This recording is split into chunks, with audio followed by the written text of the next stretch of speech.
Bismillahirrahmanirrahim. My name is Fiza Guzanfar. We are discuss about object-oriented programming language. Course contents are inheritance, categories of inheritance, protected access specifier, specifying a derived class, assessing member of a parent class, and last one is function overriding. First, discuss about what is inheritance. Inheritance is a mechanism in which one class acquires the property of an other class. Inheritance एक ऐसा mechanism है, एक ऐसी technique है जिसमें एक class को दूसरी क्लास की तमाम प्रॉपर्टीज़ के साथ एक्वायर्स किया जाता है. The new class inherits all the behaviour of original classes. जो नई क्लास है वो ओरिजिनल क्लासेस के सारे बिहेवियर को इनहेरिट्स कर रही होती है. Define super class. The existing class that is reused to create a new class is known as superclass, base class और present class.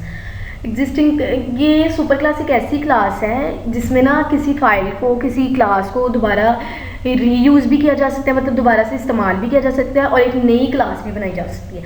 इसको हम सुपर क्लास भी कहते हैं, बेस क्लास भी कहते हैं और पेरेंट क्लास भी कहते हैं.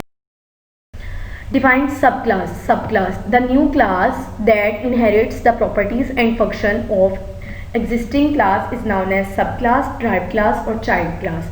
एक ऐसी न्यू क्लास है जो जिसकी तमाम प्रॉपर्टीज़ और फंक्शन को एग्जिस्टिंग क्लास को इनहेरिट्स करती है. उसे सब क्लास भी कहते हैं, ड्राइव क्लास भी कहते हैं और चाइल्ड क्लास भी. ये इसकी एग्जांपल ले लें. जैसे कि एक हमने मोबाइल लिया, आगे उसकी प्रॉपर्टीज़ हैं. जैसे मोबाइल है, उसकी प्रॉपर्टीज़ में एक सैमसंग आ गया और एक नोकिया आ गया. सुपर क्लास इसकी मोबाइल है और आगे जो इसकी सब क्लास है वो है सैमसंग का मोबाइल, नोकिया. आगे सैमसंग के मॉडल्स और नोकिया के models. Define class hierarchy. The inheritance relationship between the class of a program is called class hierarchy. Class hierarchy ऐसा है जिसमें ना किसी क्लास के प्रोग्राम के दरमियान ना उनका कोई रिलेशन होता है इनहेरिटेंस का. एडवांटेजेस ऑफ इनहेरिटेंस देखा जाए, reusability, saves and times and efforts, increase program structure and reliability. Reusability में ये होता है कि हम किसी क्लास को दोबारा कोड लगा के ना, कोई भी कोड है जो हमारी क्लास का है, हम उसको लगवा के मैनी सिचुएशन, बहुत सारा जो जगह पे ना हम लोग उसको यूज़ कर सकते हैं, बार बार रीयूज़ कर सकते हैं. इसके लिए एक नई क्लास बना सकते हैं जिसको हम रीयूजेबिलिटी कहते हैं. Save times and effort. इसमें हम अपना टाइम, हमारा बहुत सारा टाइम बच जाता है. उसमें जो क्लास का काम होता है वो राइट अगेन एंड अगेन होता है. ठीक है. Increase program structure and reliability. इसमें increase program structure and reliability में ये होता है, एक जो होती है ना इसमें सुपर क्लास होती है वो पहले से प्रॉपर्ली अच्छी तरह टेस्ट भी हुई होती है और कंपाइल्ड भी हुई होती है. इसमें जब दोबारा किसी क्लास को अगेन यूज़ किया जाता है ना, उसमें दोबारा कंपाइल करने की उसकी ज़रूरत नहीं होती. और जो न्यू क्लास होती है एग्जिस्ट कर रहे होते हैं ना यूज़ करके, उसमें ये प्रोग्राम रिलायबिलिटी भी यूज़ कर रहा होता है. Again now categories of inheritance. Two types of categories of inheritance हैं, single inheritance and multiple inheritance. Single inheritance में देखें, it is the type of inheritance in which a child class is derived from the single parent class. ये कैसी inheritance की type है जिसमें ना सिर्फ क्लास, जो चाइल्ड क्लास होती है उसको ड्राइव किया जाता है जो सिर्फ एक पेरेंट क्लास से, सिंगल पेरेंट क्लास से ड्राइव किया जाता है, फिर वो चाइल्ड क्लास में कन्वर्ट हो जाता है. फिर मल्टीपल इनहेरिटेंस में देखें, it is a type of inheritance in which a child class is derived from multiple parent class. इसमें ये इनहेरिटेंस की ये भी एक टाइप है. इसमें भी ऐसी है, सिर्फ चाइल्ड क्लास को ड्राइव किया जाता है लेकिन वो मल्टीपल पेरेंट क्लासेस में होता है. इसमें सिर्फ सिंगल में सिंगल पेरेंट क्लास होती है यूज़ और मल्टीपल में मल्टीपल पेरेंट क्लासेस, कई तरह के. ये क्लास देखें, सिंपल इनहेरिटेंस की, मल्टी लेवल इनहेरिटेंस की और हेरिकल इनहेरिटेंस की. आप एग्जांपल देखें तो क्लास बी है, मीन के ये हम लोग का पेरेंट्स हैं और ये आगे जो है ये उनके चाइल्ड्स हैं. ठीक है. और फिर दोबारा ये क्लास ए है, class B and class C. इसमें ये है कि हम लोग क्लास सी जो है ना ये फर्स्टली है. ठीक है. हम लोगों ने इसमें पेरेंट वन, ठीक है, ये मतलब कि parent one, parent two and then other. फिर हेरिकल है क्लास वन, क्लास टू, जिसमें वही है कि सब टाइप होती है. वो असेस अपनी क्लास में भी काम करेगा, ड्राइव क्लास में भी काम करेगा, ऑब्जेक्ट क्लास में भी करेगा. Specifying a drive class. The process of specifying derived class is same as specifying simply class.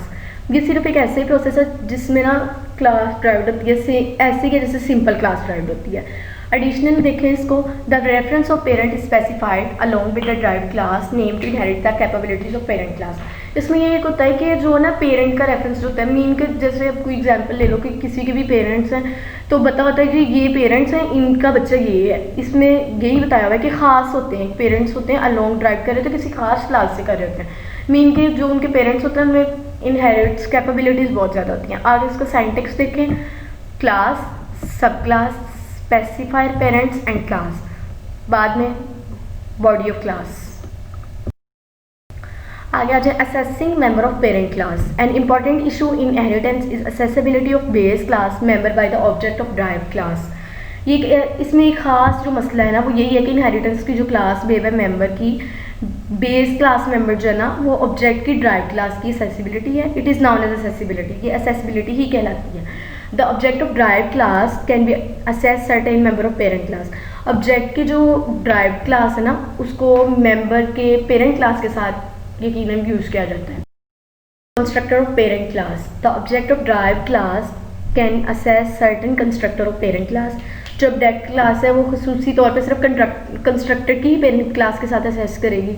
It will be use to appropriate constructed from parent class. It no constructed is declared in derive class. इसमें हम कह रहे हैं कि जो drive class होती है ना उसमें कंस्ट्रक्टर को डिक्लेयर नहीं किया जाता। There is no constructor in derive class. Derive class में कंस्ट्रक्टर होता ही नहीं है जिसको हम डिक्लेयर करेंगे। The compiler automatically use the constructor to parent class. ठीक है, हमें syntax, child con, parent con and then parameters, body of constructor. Assessing member function of parent class, the object of drive class can assess all member function of the parent class that are declared as protected or public। ये जो drive class के जो object है वो सिर्फ assess करते हैं all member function, तमाम मेंबर फंक्शन को करते हैं पेरेंट क्लास के जो कि डिक्लेयर कर जाते हैं, प्रोटेक्टेड भी होते हैं और ये पब्लिक भी। My name is Fiza Ghazanfar.